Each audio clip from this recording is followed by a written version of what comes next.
Spear uses the two sticks that he's grabbed and, of course, smacks Fang with them. And this kind of makes Fang a little mad, but he continues to hit Fang. At least this time he's actually getting a few hits on her, because the last few times she's actually getting the upper hand.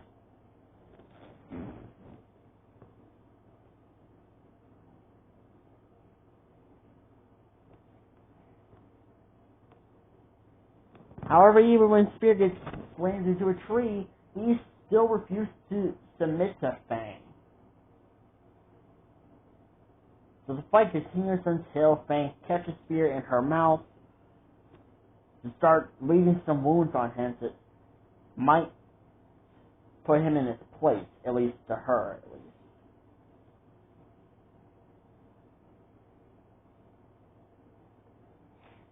But honestly, the two are not done yet, and before they can continue on the fight, there is a army of giant mother freaking snakes. They have taken their battle close to a snake territory. And both Fang and Spear get the hell out of there.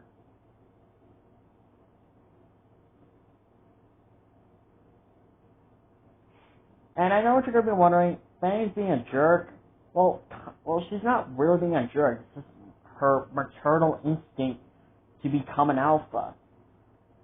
Because with her living another creature who can hunt with her and kill prey like her, it makes sense for her to assert herself as the dominant one.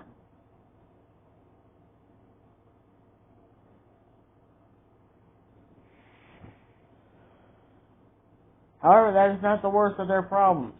Because a flash flood happens and it carries the snake, and Fang and Spear try to get as far away from the as possible, but the river catches up to them, and obviously they're in the river now. Not only that, they're in a river full of snakes. Title card. Well, obviously title card. Now, Fang and Spear are in a river full of snakes.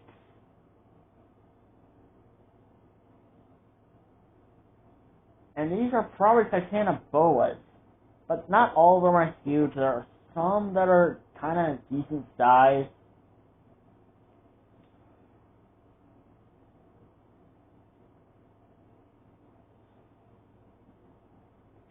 But the real problem you should be looking out for is the big one.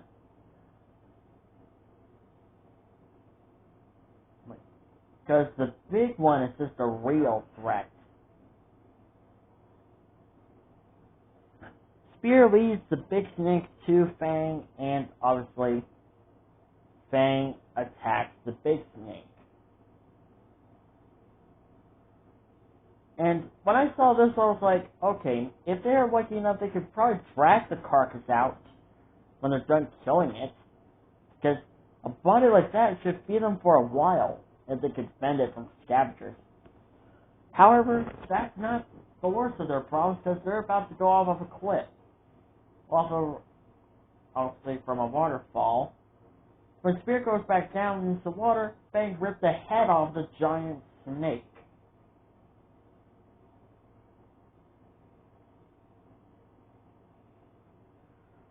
Fang notices that they're heading towards the waterfall, and Spear uses the snake body to try to keep himself on land, or at least not going into the waterfall. However, it is a tense moment because Spear's trying so hard to hold on to Fang, and Fang is just dangling off the carcass and holding tight as she can, and Spear's doing the best he can to save the person that literally took his food, but he's willing to forget about that because their lives are in danger, and things go downhill quickly because at the bottom of the waterfall there are some sharp rocks.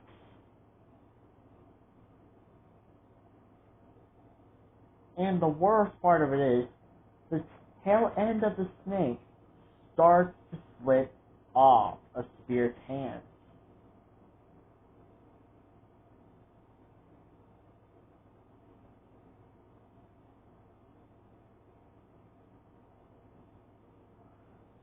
And here is where the snake slips out of Spear's hands, and Spear jumps down to try to help Fang, only to get knocked out in the process. Fang lands perfectly in the water, but Spear, on the other hand, gets kind of a little injured.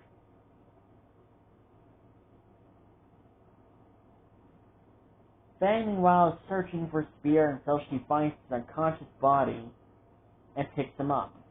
She brings him onto land, and he is safe. Fang brings Spear's tip, and it's here they realize that they both need each other to stay alive. That means no more hogging food.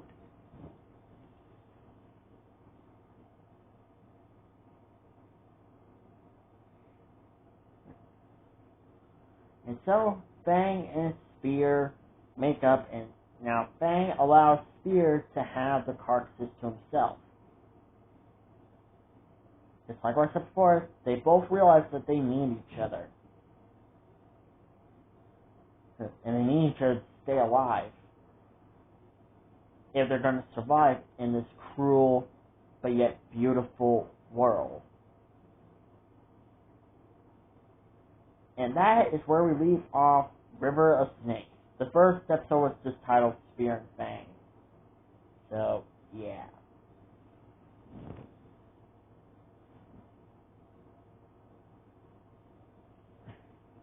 Spear...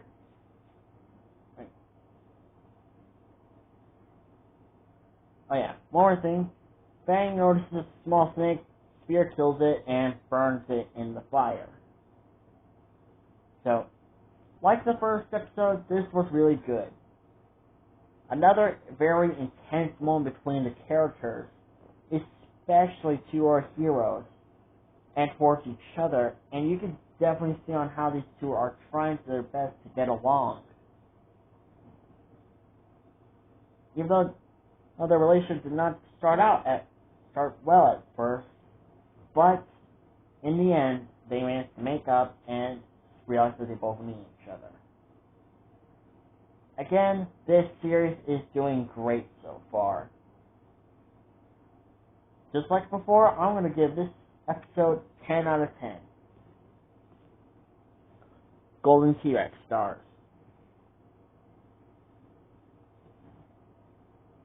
So I hope you guys like this video, like, comment, and subscribe.